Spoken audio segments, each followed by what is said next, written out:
Topic है, आज का जो टॉपिक है उस टॉपिक का नाम है नरेशन। आज का जो टॉपिक है उसका नाम है नरेशन। और नरेशन को हिंदी में कहते हैं वर्णन। नरेशन को हिंदी में कहा जाता है वर्णन। और वर्णन का मतलब क्या होता है, इसमें नरेशन दो टाइप का होता है, एक होता है डायरेक्ट और दूसरा होता है इनडायरेक्ट। अब आपको लगता है कि ये इंग्लिश में इतने नए नए कंसेप्ट कहाँ से आते हैं, इनका वजूद क्या है, इनसे फर्क क्या पड़ता है।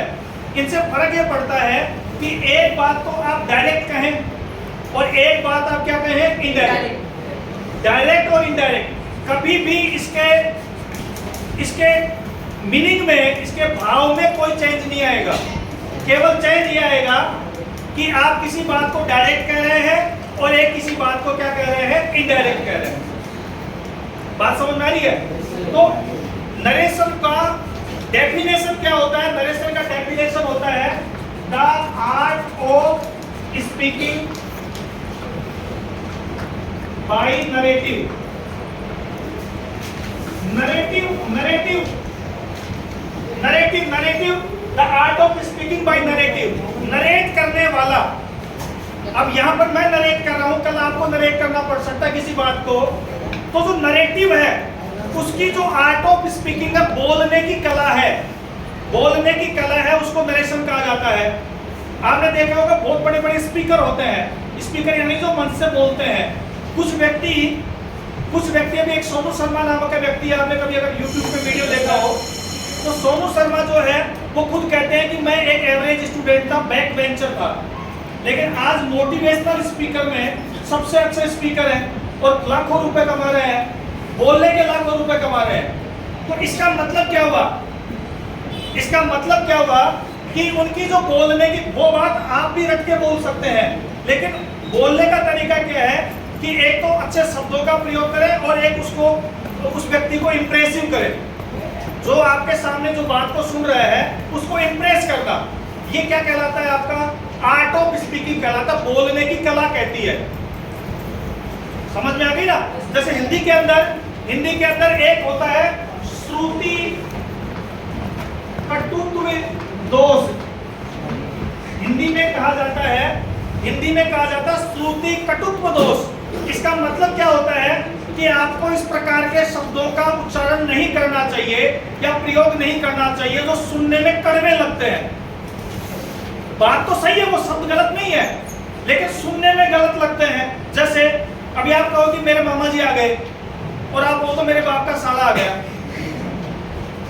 बात दोनों सही है, गलत नहीं है। जो आपके मामा जी है वो आपके पिताजी के साले हैं, लेकिन बोलने में वो शब्द कितना गंदा लग रहा है। और आपके मामा जी के सामने आप कह दो कि आओ जी मेरे बाप के साले। तो इसी प्रकार से जो बोलने की कला है, तो ये श्रुति कटुत्व यानी सुनने में कड़वा लग रहा है, ये शब्द जो है ये बड़ा अटपटा लग रहा है, ये बड़ा विचित्र लग रहा है।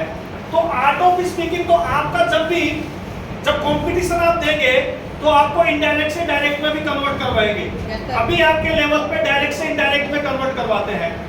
तो आप अगर इसको समझ जाएंगे तो बहुत मुश्किल नहीं है, बहुत इजी कंसेप्ट है।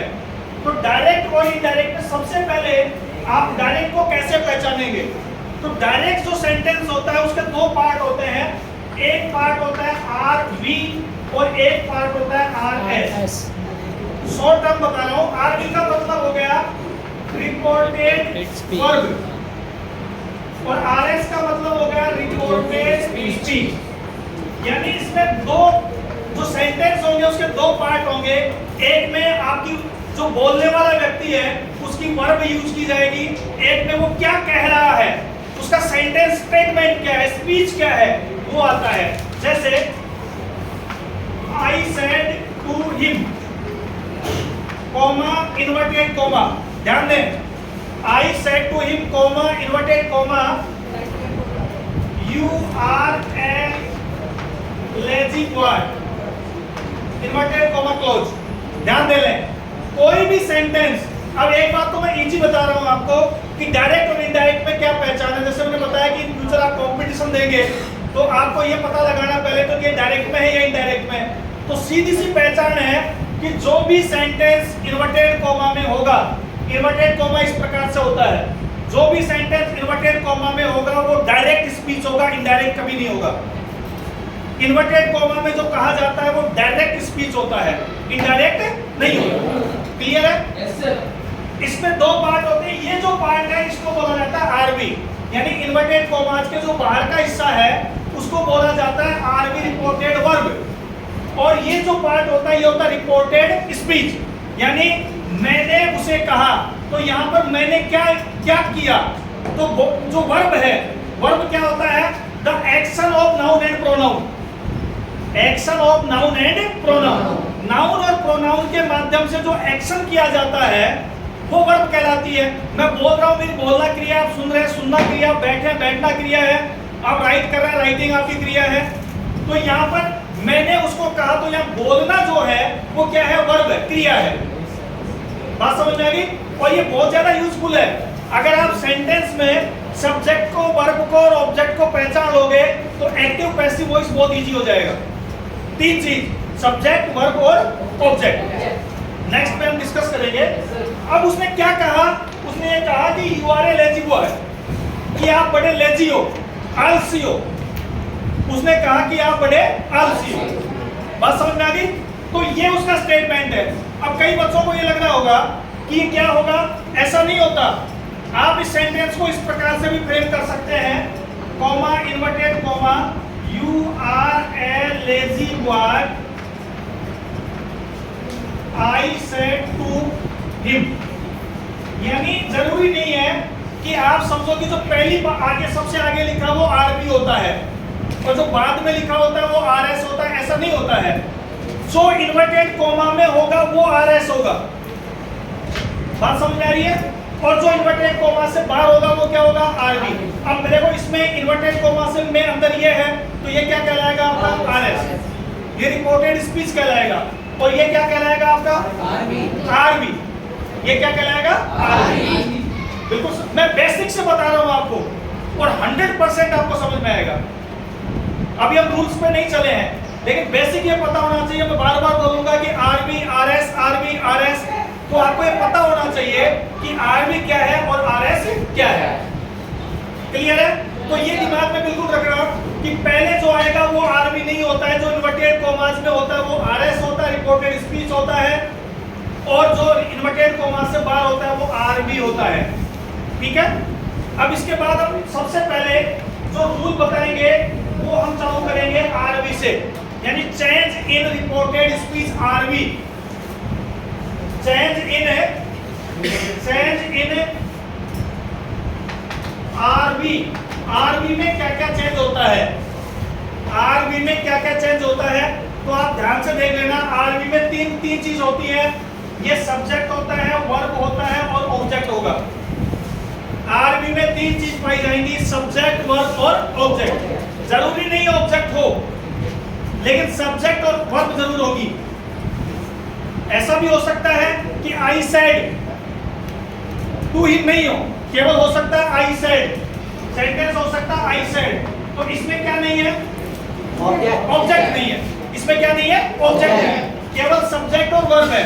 लेकिन मैक्सिमम तीन चीज हो सकती है, सब्जेक्ट, वर्ब और ऑब्जेक्ट। तो आरबी में आपको क्या चेंज करना है, कभी भी आरबी का सब्जेक्ट और ऑब्जेक्ट, यानी आरबी में जो सब्जेक्ट होता है और जो ऑब्जेक्ट होता है वो हमेशा क्या रहता है, नो चेंज। यानी आरबी में जो भी सब्जेक्ट होगा, जो भी ऑब्जेक्ट होगा वो कभी भी नहीं बदलेगा।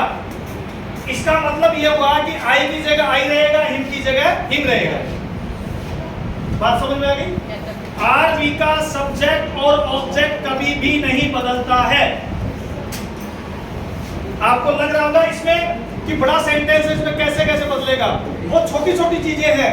कभी भी सब्जेक्ट आई की जगह आई, हिम की जगह, जरूरी नहीं है आई हो, यहाँ पर भी हो सकता है, दे भी हो सकता है, रमा भी हो सकती है, मोहन भी हो सकता है, कुछ भी हो सकता है, नाउन प्रोनाउन कोई भी हो सकता है, तो वो कभी भी नहीं बदलेगा। क्लियर है? अब इसके बाद में अब बदलना किसको है, बदलना किसको है, सेड टू को, वर्ब को बदलना है। तो हमें क्या बदलना है इसमें, चेंज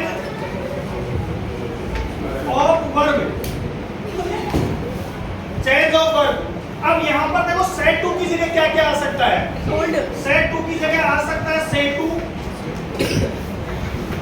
सेड टू और सेड टू। तीन चीज आ सकती है। सेड टू आ सकता है, सेड टू आ सकता है, सेड टू आ सकता है, सेड टू आ सकता है। इससे पहले एक बात ध्यान दे लो कि अगर टू नहीं आता, जैसे मैंने बताया आई सेड, अगर टू नहीं आएगा तो वर्ब भी नहीं बदलेगी। अगर टू नहीं आएगा तो वर्ब भी नहीं बदलेगी, सेड का सेड ही रहेगा, से का से। ऐसा भी हो सकता है आई से, ही सेज। अगर टू नहीं आया, टू नहीं आने का मतलब है कि उसके आगे ऑब्जेक्ट नहीं है। अगर उसके आगे ऑब्जेक्ट नहीं है तो वर्ब भी नहीं बदलेगी, से का से रहेगा, सेज का सेज रहेगा, सेड का सेड रहेगा। लेकिन अगर टू आता है, जब मैंने लिखा से टू, मैं केवल से को नहीं बदल रहा। अगर से के साथ टू होगा, सेज के साथ टू होगा, सेड के साथ टू होगा, तो किस प्रकार से बदलेगा? तो वो बदलेगा किस प्रकार से कि आपका ये जो सेंटेंस होगा, ये जो सेंटेंस है आरएस का सेंटेंस, तो ये डिपेंड करता है आरएस के सेंटेंस पे। और आरएस के सेंटेंस दो प्रकार के हो सकते हैं। एक आपका सेंटेंस हो सकता है सिंपल सेंटेंस, और एक हो सकता है इंट्रोगेटिव सेंटेंस। सिंपल में नेगेटिव भी आ सकता है, ठीक है ना, अफर्मेटिव नहीं, सिंपल में नेगेटिव भी सेंटेंस हो सकता है, पॉजिटिव अफर्मेटिव भी सेंटेंस हो सकता है। तो हमने दो कैटेगरी कर दी, एक तो सिंपल सेंटेंस और एक इंट्रोगेटिव सेंटेंस। अगर आरएस का वो सेंटेंस अगर सिंपल है और वो क्या है, इंट्रोगेटिव है, यानी ये सेंटेंस प्रश्नवाचक भी हो सकता है। ये भी बोला जा सकता है कि are you a lazy boy, कि आप क्या सुस्त लड़के हो।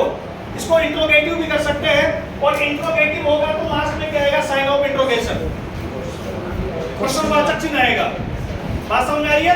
अभी इसके आगे साइन ऑफ इंट्रोगेशन नहीं है, इसका मतलब ये कैसा सेंटेंस है, कैसा सेंटेंस है, सिंपल सेंटेंस है। तो अगर ये देखो, आप कहोगे सिंपल में इंट्रोगेटिव में क्या फर्क है? फर्क है, मैं अगर आपको बोल रहा हूं सिंपल बात तो मैं कहता हूं, और मैं अगर आपसे पूछ रहा हूं तो मैं पूछता हूं। नहीं बात समझ गई? इंट्रोगेटिव में पूछते हैं। मैंने अभी सबसे पहले बताया कि ये आर्ट ऑफ स्पीकिंग है, बोलने की कला है। आप जनरली बात करते हैं तो बोलते हैं, और जब कुछ क्वेरी रखते हैं तो पूछते हैं, बोलते नहीं है, पूछते हैं। तो अगर सिंपल सेंटेंस होगा तो से टू का हो जाता है टेल, सेज टू का हो जाता है टेल्स, और से टू का क्या हो जाता है, टोल्ड। कभी भी अर्थ में कोई परिवर्तन नहीं आएगा। एक बात और समझ ले, मैंने सबसे पहले भी बताया कि डायरेक्ट और इनडायरेक्ट के भाव में कोई चेंज नहीं आता है। इसका अर्थ कभी नहीं बदलेगा, बात वही रहेगी, लेकिन बोलने की स्टाइल बदल जाएगी, बोलने की स्टाइल बदल जाएगी। तो से टू का मतलब भी बोलना होता है, टेल का मतलब भी बोलना होता है, सेज टू का मतलब भी वही होता है, टेल्स का मतलब जो होता है, और से टू की जगह टोल्ड होता है। लेकिन अगर यही इंट्रोगेटिव सेंटेंस होगा तो यहाँ पर क्या हो जाएगा, आस्क, इसकी जगह हो जाएगा आस्क, और इसकी जगह क्या हो जाएगा, आस्क। क्योंकि इंट्रोगेटिव में हम बोलते नहीं, पूछते हैं। तो ये बिल्कुल क्लियर है, आरवी रिपोर्टेड वर्ब जो होता है ये बिल्कुल क्लियर है। रिपोर्टेड वर्ब में तीन कंटेंट होंगे, सब्जेक्ट, वर्ब और ऑब्जेक्ट। सब्जेक्ट और ऑब्जेक्ट कभी चेंज नहीं होगा, और वर्ब तब चेंज होगी जब उसके आगे क्या आएगा, टू। अगर टू नहीं आएगा तो वर्ब भी नहीं बदलेगी, और अगर वर्ब को टू आ गया बदलना है तो आप इस सेंटेंस को आरएस को देखेंगे। आरएस का अगर सेंटेंस अफर्मेटिव यानी सिंपल है तो आप से टू की जगह टेल, से टू की जगह टेल, और से टू की जगह क्या लगाएंगे, टोल्ड। अगर वो इंट्रोगेटिव सेंटेंस है तो आप उसकी जगह आस्क या आस्क लगाएंगे। ये बिल्कुल आर भी खत्म, यानी आधा कंटेंट खत्म सेंटेंस का। बात समझ में आ गई? यहाँ तक बिल्कुल क्लियर है। इसके बाद हम पहुंचते हैं, इसके बाद हमारा सेंटेंस होता है जो हमने आपको बताया कि सेंटेंस आपका था कि I said to him. Comma inverted comma. अब ध्यान दें, मैंने आपको पहले बताया कि इन्वर्टेड कोमा जो होता है वो डायरेक्ट में होता है। इसका मतलब क्या हुआ? इसका मतलब हुआ कि इनडायरेक्ट में इन्वर्टेड कोमा नहीं होगा। तो इसका मतलब हुआ कि इन दोनों सेंटेंसों को हमें कनेक्ट करना है। इन दोनों सेंटेंसों को हमें कनेक्ट करना है, जोड़ना है। अभी दोनों सेंटेंस अलग अलग हैं, अभी दोनों सेंटेंसों को कनेक्ट करना है। तो use of conjunction, use of conjunction, conjunction का कैसे यूज करेंगे?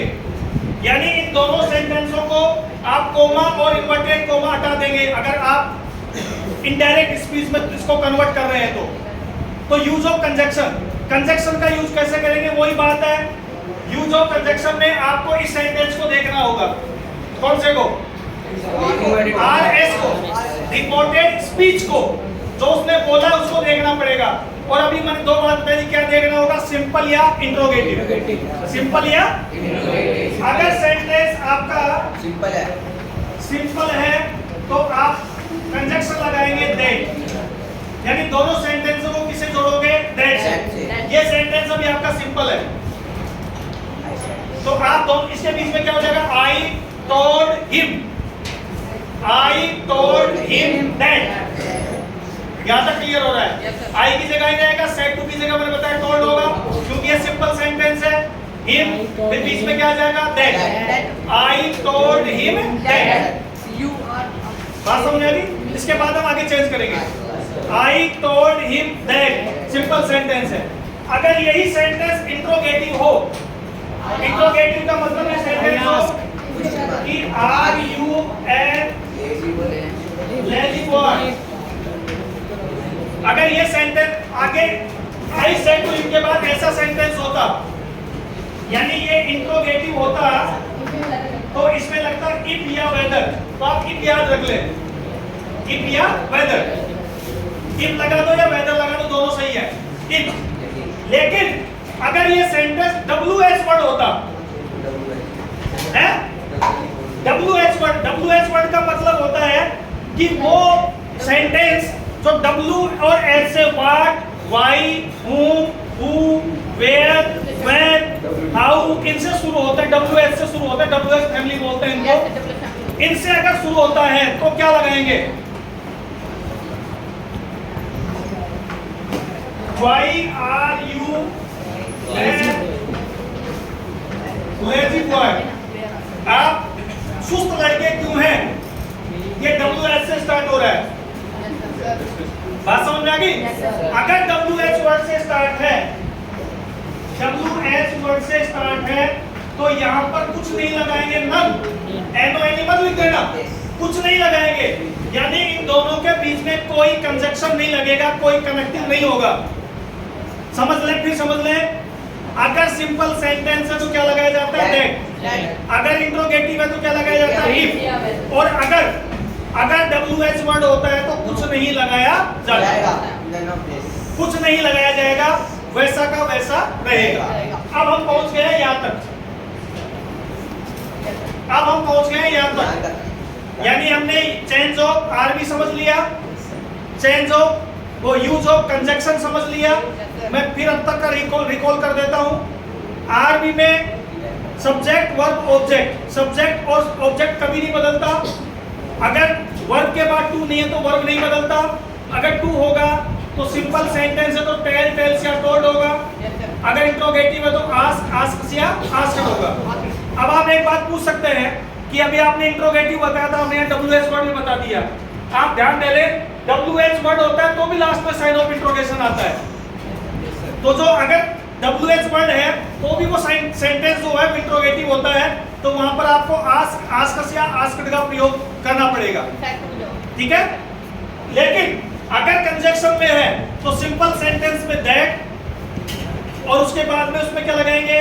इफ। और अगर आपका WH वर्ड से स्टार्ट है तो क्या लगाएंगे? कुछ नहीं, कुछ नहीं लगेगा। कंजक्शन के रूप में कुछ नहीं लगेगा। इतना सबको क्लियर हो गया? इसके बाद देखो, इंग्लिश में कई चीजों का हमारे दिमाग में फोबिया होता है। फोबिया यानी जब तक हमें लगता है कि पता नहीं तो क्या है। ज्यादातर बच्चे इस टॉपिक में गलतियां करते हैं, क्योंकि इसमें एक पार्ट को आपको चेंज करना है, और अगर आपको एक जगह भी अगर आपके दिमाग से रूल स्किप हो गया तो पूरा सेंटेंस गलत हो जाएगा। और ऐसा नहीं है कि वो रटने की चीजें हैं, आपको केवल समझना है, और समझने के बाद वो अपने आप आपके दिमाग में परमानेंट हो जाएंगी। ये ब्रेन है ना, ये इसमें बहुत सारी मेगापिक्सल है, बहुत ज्यादा इसकी, ये बहुत ज्यादा कुछ स्टोर कर सकता है। जैसे 3 इडियट मूवी में देखा होगा ना कि इस व्यक्ति ने बहुत कम पढ़ाई की है, इसका ब्रेन जो है वो अनयूज्ड है, वो बहुत महंगा बिकेगा। लेकिन हमारे दिमाग के साथ क्या है, जितना ज्यादा यूज करोगे, जैसे आपने अब टेलर की दुकान देखी होगी, तो जितने भी अच्छे से अच्छे टेलर हैं आप उनके पास देखा करो, सिलाई मशीन नई नहीं होती, पुरानी होती है, क्योंकि जितना ज्यादा वो मशीन काम करती है उतना ज्यादा वो अच्छे से काम करती है, बहुत ज्यादा फास्ट काम करती है। तो उसी प्रकार से आप अपने दिमाग को जितना काम लोगे ना, जितना ज्यादा काम में लोगे, आपकी मेमोरी पावर क्या होगी, डेवलप होगी, बढ़ेगी। नहीं तो फिर क्या होगा, आपका भी ब्रेन वो 3 इडियट मूवी की तरह बहुत महंगा बिकेगा।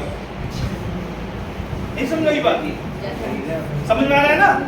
हाँ, तो बिल्कुल इस बात को समझ ले। अब हम आपको बता रहे हैं चेंज इन RS।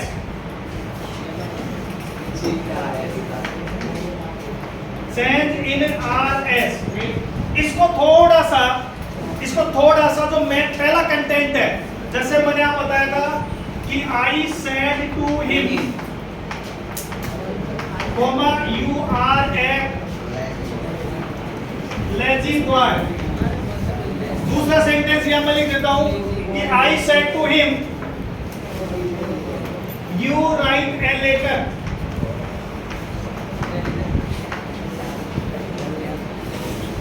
आपका R भी वही है, RS में मैंने और सेंटेंस लिख दिया, you write a letter। ध्यान दे लें, एक बात अच्छे से समझ लें, यहां पर हमें किसको बदलना, यहां तक आ गया तो किसको बदलना पड़ेगा, सब्जेक्ट को। एक बात समझ ले, मैंने पहले बताया आपको कि इनडायरेक्ट स्पीच में सेंटेंस ऐसे भी हो सकता है कि do you write a letter, sign of interrogation, यानी ये सेंटेंस जो है वो इंट्रोगेटिव है। लेकिन जब भी आप डायरेक्ट से इनडायरेक्ट में चेंज करते हो तो वो आपका सेंटेंस सिंपल हो जाता है। कभी भी इनडायरेक्ट स्पीच साइड में साइन ऑफ इंट्रोगेशन नहीं आएगा, यानी कभी भी इनडायरेक्ट स्पीच इंट्रोगेटिव नहीं होगा, वो सिंपल में कन्वर्ट कर दिया जाएगा। अगर सिंपल में कन्वर्ट कर दिया जाएगा तो नेचुरली आपका साइन ऑफ इंट्रोगेशन इनडायरेक्ट में नहीं आएगा। साइन ऑफ इंट्रोगेशन आपके केवल डायरेक्ट स्पीच में आएगा, ये भी एक पहचान है। अगर साइन ऑफ इंट्रोगेशन है तो वो आपका कौन सा स्पीच हुआ, डायरेक्ट। इनडायरेक्ट में कभी भी साइन ऑफ इंट्रोगेशन नहीं आएगा, क्योंकि जब भी हम डायरेक्ट से इनडायरेक्ट में चेंज करेंगे तो आपका सेंटेंस सिंपल हो जाएगा। इस बात को अच्छे से ध्यान रखें। और सिंपल का मतलब क्या होता है, सिंपल सेंटेंस का मतलब होता है कि सब्जेक्ट, वर्ब और ऑब्जेक्ट, जो सेंटेंस सब्जेक्ट से शुरू होता है, जो सेंटेंस सब्जेक्ट से शुरू होगा वो सिंपल होता है। और जो सेंटेंस जिसमें हेल्पिंग वर्ब पहले आ जाती है, जैसे मैंने यहाँ टू पहले लिखा है, इसको आप लिख सकते हैं why do you, तो ये WH वर्ड हो जाएगा। लेकिन यहाँ पर भी यानी सब्जेक्ट से पहले क्या आ जाएगा, हेल्पिंग वर्ब, तो वो सेंटेंस कैसा हो जाता है, इनडायरेक्ट, वो इंट्रोगेटिव हो जाएगा। लेकिन मैंने आपको बात क्लियर कर दी कि इनडायरेक्ट कभी भी कैसा नहीं होता, इंट्रोगेटिव नहीं होगा, सिंपल होगा। तो सिंपल होगा तो पहले किसको करना पड़ेगा, सब्जेक्ट को। भाई सिंपल सेंटेंस में पहले क्या आता है, सब्जेक्ट आता है। तो सबसे पहले हमें किसको चेंज करना है, RS में सब्जेक्ट को। RS में किसको चेंज करना है, सब्जेक्ट को। और मैंने आपको एक बात क्लियर कर दी है, मैंने पहले भी कहा कि इस टॉपिक के साथ जितने भी बेसिक्स हैं वो सारे बताऊंगा। सब्जेक्ट 3 प्रकार के होते हैं, first person, second person second person third person, first person second person third person. ध्यान दे लें, first person second person third person. अब बहुत सारे बच्चे आज लिख लेंगे और भूल जाएंगे, कंफ्यूज हो जाता है कि फर्स्ट कौन सा हुआ, सेकंड कौन सा हुआ, थर्ड कौन सा हुआ। मैं आपको अच्छे से बता रहा हूँ, आप समझ ले इसको, और जो मैं बता रहा हूँ उस तरीके से याद रखोगे, आप कभी कंफ्यूज नहीं होंगे। फर्स्ट पर्सन का मतलब होता है आई और वी, सेकंड पर्सन का मतलब केवल यू, और थर्ड पर्सन में जितने भी बचे हुए हैं ही, सी, इट, नेम और दे। किसी का नाम भी थर्ड पर्सन होता है। आप ये मान के चलो कि हम तो सबसे बड़े हैं, महान हम हैं। व्यक्ति को अपने ऊपर गर्व होना चाहिए। अरे हमारे ऊपर हम खुद गर्व नहीं करेंगे तो दूसरा कौन गर्व करेगा हमारे ऊपर? तो हमें अपने आप पर गर्व होना चाहिए। मैं सबसे बड़ा हूँ, मैं सबसे बड़ा हूँ, आई फर्स्ट पर्सन हूँ मैं। और जब मैं और आप मिल जाएंगे तो क्या बन जाएंगे हम? आपका परिवार, आप, आपकी सिस्टर, आपका ब्रदर, आपके मम्मी पापा, वी, तो सबसे बड़े तो हम हैं। मैं हूँ और मेरे बाद मेरा पूरा परिवार है, वी हो गए, तो हम सबसे बड़े हैं, तो फर्स्ट हो गए। हम आएंगे फर्स्ट, मैं और मेरा परिवार, तो ये हो गए फर्स्ट। और जब हम फर्स्ट होते हैं तो हम क्या करते हैं? क्या करते हैं कि हम किससे बात कर रहे हैं? यू से। मैं किससे बात कर रहा हूँ? यू से। मैं बात कर रहा हूँ सेकंड से। आप अगर अपनी बात रखते हो तो किससे रखते हो? सेकंड से। तो यू होगा सेकंड। और किसके बारे में बात कर रहे हो? कई बार बोलते नहीं कि मैं तो तेरी बात नहीं कर रहा था, थर्ड पर्सन की बात कर रहा था। यानी थर्ड पर्सन की बात करने का मतलब क्या हुआ कि यहाँ पर मैं और तू है, यानी मैं फर्स्ट हूँ, तू सेकंड है, मैं तो थर्ड। तो न तेरी कर रहे हैं न मेरी बात कर रहे हैं, तो तीसरे व्यक्ति की बात कर रहे हैं, थर्ड पर्सन की बात कर रहे हैं। तो आई और भी, हम महान हैं, हम बड़े हैं, हम श्रेष्ठ हैं, हम इंटेलिजेंट हैं, मैं और मेरा परिवार। और हम दूसरे से बात कर रहे हैं, यानी सेकंड पर्सन से बात कर रहे हैं। और बात किसकी कर रहे हैं? तो वो सारे बाकी में थर्ड पर्सन हो गए। कोई डाउट है यहाँ? कोई डाउट नहीं है। तो फर्स्ट पर्सन, सेकंड पर्सन, और अगर किसी की गलती होती है डायरेक्ट से इनडायरेक्ट में, तो सबसे ज्यादा जो मिस्टेक होती है वो सब्जेक्ट को बदलने में होती है। सबसे ज्यादा जो गलती होगी वो किसमें होती है? सब्जेक्ट को बदलने में। तो आज क्लियर हो गया आपको सब्जेक्ट कौन कौन से होंगे, पर्सन कौन कौन से होंगे? आई भी फर्स्ट पर्सन, यू कौन सा होगा? और बाकी सारे बचे हुए कौन से पर्सन होंगे? अब इसको बदलने का आपको अगर एक किसी नरेशन में अगर कोई चीज रखनी है तो 3-4 लाइन रखनी है, और मुश्किल से 5 मिनट का काम है। और वो आपको केवल एक टेबल जो चेंज ऑफ सब्जेक्ट होता है वो रखनी है, और आपको कहीं पर भी कुछ भी याद नहीं, समझना है, बाकी याद कहीं नहीं करना। बात समझ में आ रही है? ये बात आपको रखनी नहीं है, ये समझने की बात है, ये समझने की बात है। तो अब मैं बता रहा हूं आपको कि किस प्रकार से, जैसे यहाँ पर आया यू, अभी इस यू को कैसे बदलेंगे? इस यू को कैसे बदलेंगे? तो इसका बदलने का मैं एक इजी सा तरीका बता रहा हूं, और वो है SON, सन 1 2 3, सन 1 2 3। अब इसका मतलब क्या हुआ समझ लो। S का मतलब है सब्जेक्ट, S का मतलब क्या है? O का मतलब क्या है? और N का मतलब है no change. S subject, O object, N का मतलब नो चेंज, नो चेंज। 1 का मतलब फर्स्ट पर्सन, 2 का मतलब सेकंड पर्सन, और 3 का मतलब थर्ड पर्सन। तो ये first person, second person, third person किधर होंगे? इधर, यानी ये होंगे RS में, क्योंकि हम RS को तो बदल रहे हैं। और ये SON किधर होगा? RV में। ये SON तो होगा RV में, सब्जेक्ट ऑब्जेक्ट नो चेंज। और 1 2 3 किधर होगा? RS में। इसको समझना अच्छे से, कैसे बता रहा हूं आपको। अगर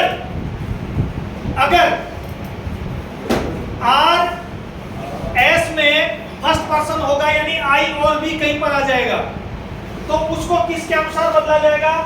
आरबी के देखो आरएस के फर्स्ट पर्सन को आरबी के सब्जेक्ट के अनुसार बदलेंगे।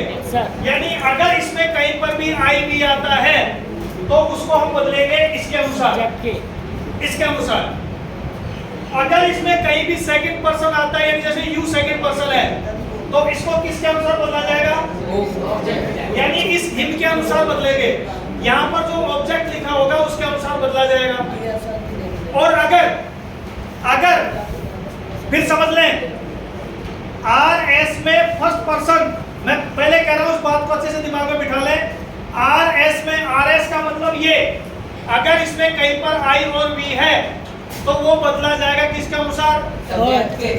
इस आर वी के सब्जेक्ट के अनुसार। और अगर आर एस में सेकंड पर्सन यानी यू है तो वो बदला जाएगा ऑब्जेक्ट के अनुसार। ऑब्जेक्ट जैसे यहाँ हिम है, जरूरी नहीं है हमेशा हिम होगा, अलग अलग हो सकता है। और अगर आर एस में थर्ड पर्सन होगा, थर्ड पर्सन मैंने बताया था भी ही, सी, इट, नेम और दे, वो क्या रहेंगे? No change. यानी आर एस में इस सेंटेंस में कहीं पर भी ही आ गया, सी आ गया, किसी का नाम आ गया या दे आ गया, वो कभी नहीं बदलेगा, वैसा का वैसा रहेगा। दे का दे रहेगा, नाम का नाम रहेगा, ही का ही रहेगा, सी का शी। केवल 3 सब्जेक्ट बदलने हैं, आई वी यू। आई वी को सब्जेक्ट के अनुसार, यू को ऑब्जेक्ट के अनुसार। अब बदलेंगे कैसे, हम नेक्स्ट क्लास में इसको डिस्कस करेंगे।